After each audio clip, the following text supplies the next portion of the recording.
Episode number 159 of this never-ending saga, seemingly, of the Tommy Maroon Sports Show on WCTV. Anyways, should be a good one today because we are going to talk about the same three things we've been talking about lately. Cleveland Guardians, NASCAR, and high school football picks. First things first, you got the Cleveland Guardians, like the shirt I'm wearing right here. Those are two all-stars, Jose Ramirez and Andres Jimenez. Andres leads us in average with a .303 average. Jose Ramirez leads the Guards in runs with 55, home runs with 19, RBIs with 79, and he ties Miles Straw for the team lead in stolen bases with 13. For wins, that's a tie between Tristan McKenzie and Cal Quantrill with 7. You know the drill about who leads us in saves. That's Emmanuel Clase with 20. Tristan McKenzie leads the team in ERA with 3.11. And Shane Bieber leads the Guards with 110 Ks. And the team leader in WHIP is none other than Sticks himself, Tristan McKenzie, with a .98 WHIP. That, my friends, is pretty impressive. Up next, the series recaps. Guardians against the White Sox. No sleeping time, unfortunately, because the series was split 2 games apiece. Andres hit a home run in Game 1, and Josh Naylor 3 RBIs in Game 1. And then Game 2, I believe this game right here, this game right here, Tristan McKenzie gave up 1 run on 5.2 innings. I'm telling you, T-Mac's looking pretty impressive lately. He is really fun to watch. We'll see if Tristan McKenzie can continue it because he is a mighty good pitcher as of late. And top 3 batters got 2 RBIs each in Game 2. And the Guards scored all their runs in the 7th inning in Game 3, which were 4 runs. And Franmil Reyes hit a home run in Game 4. And then the Guardians against the Red Sox, that series is tied up at 1 game apiece. Nick Pivetta, 5.2 innings of 1-run ball in Game 1. Austin Hedges hit a home run in Game 2, which was last night. And Nolan Jones hit a 3-run bomb in Game 2, which was also last night. So there is that. Time to look at the Cleveland Guardians and where they are in the standings, which is 2.5 games out of first place, despite a pretty mediocre 49-47 record, and 2.5 games out of the third wild card, despite, once again, a mediocre 49-47 record. I'm just saying, it is hard to believe that the Guardians are still making something out of seemingly nothing, which is really good for us.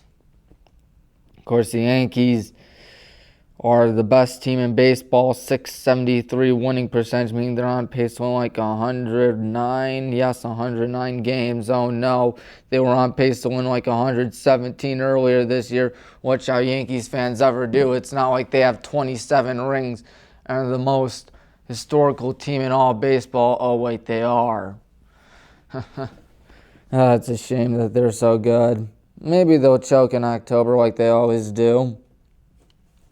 Man, oh man, so many stereotypes for so many teams this year. Yankees and Houston always choke. I mean, Houston, of course, stole signs, but they got Dusty Baker as their manager. Seattle, I don't know if they're going to make the playoffs or not because, well, they haven't made playoffs in 21 years. Padres, 3.5 out of the wild card, but yet again, the Padres always find a way to disappoint their fans. Same with the Mets.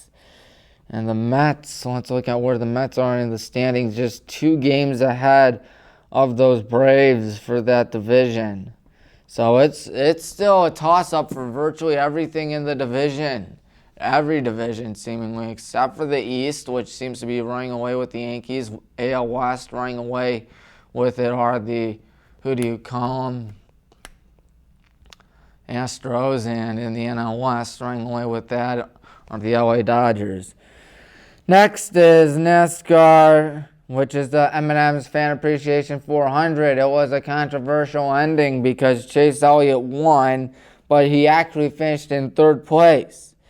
Well, he finished in third, but ultimately won because of disqualification. Denny Hamlin and Kyle Busch. They both failed the post-race inspection.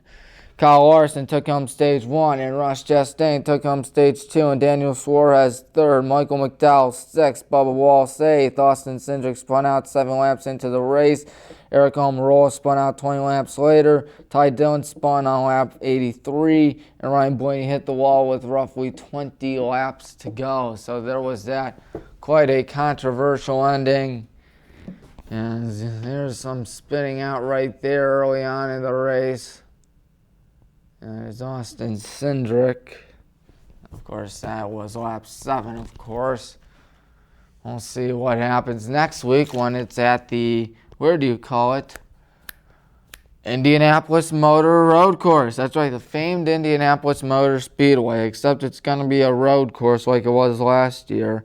Going to be this Sunday, my little brother's birthday.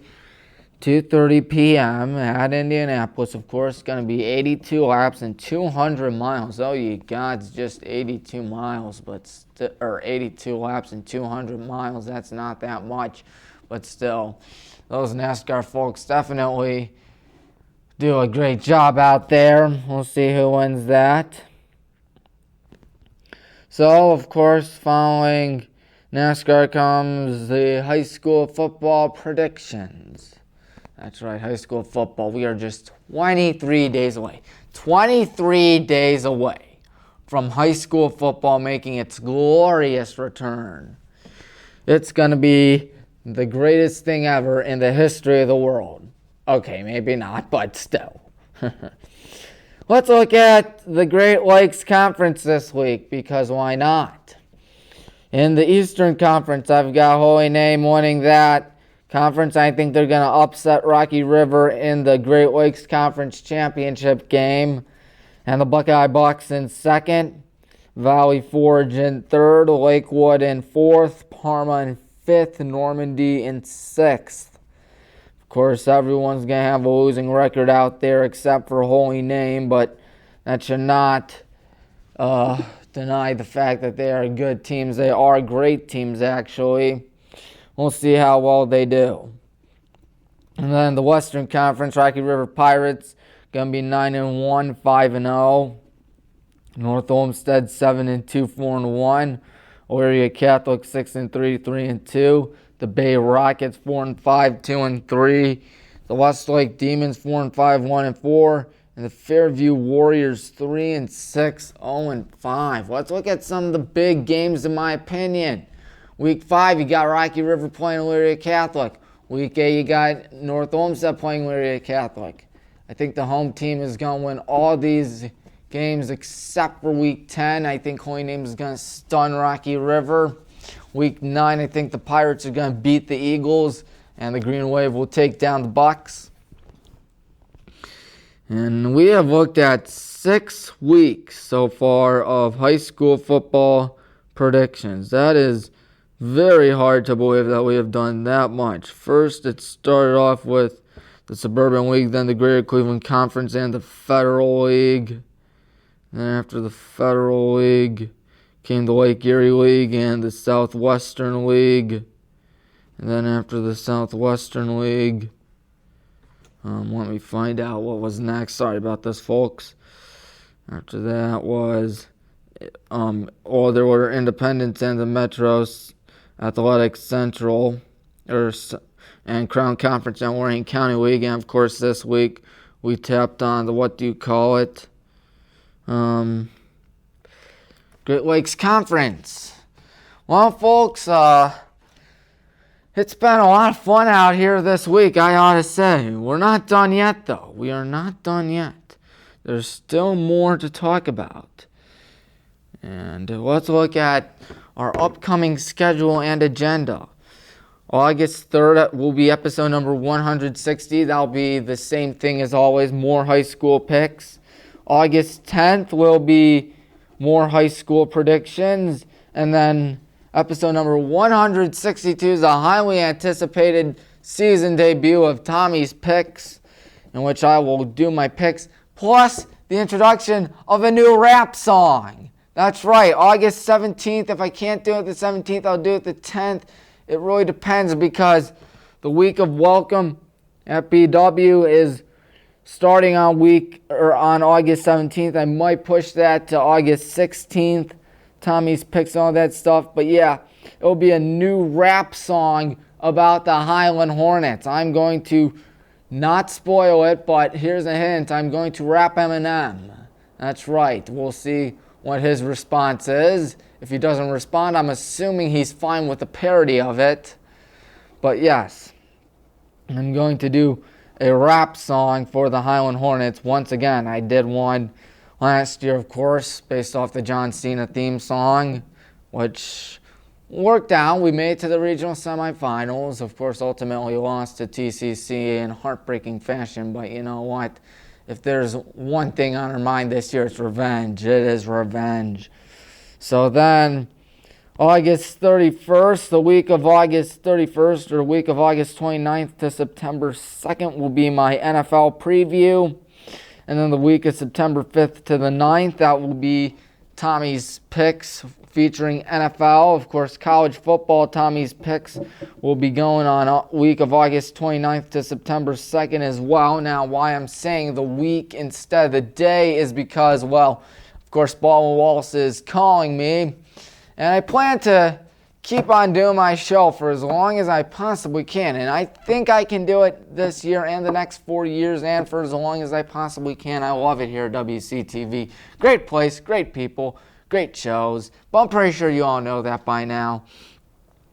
But I'm going to have definitely a tighter schedule in which there are very few occupancies out there for me. So if I'm airing one episode on Tuesday, the next one Thursday, the next one on Wednesday, the next one on Monday, whatever, don't be surprised if that's what happens, because keep in mind, that is what is going on. Looking at my schedule for, what do you call it? For BW, I get out on Mondays, Wednesdays, and Fridays at 2:30. About 2:30, and I get out on Tuesdays and Thursdays at, 1:15. So I might be doing my shows on Tuesdays or Thursdays from here on out, depending on work and stuff, because I'll be working on campus most likely. Definitely a lot of fun stuff coming up. And don't worry, the Tommy Maroon Sports Show definitely going to stay here on WCTV. So we'll catch you next week right here. Goodbye, everyone.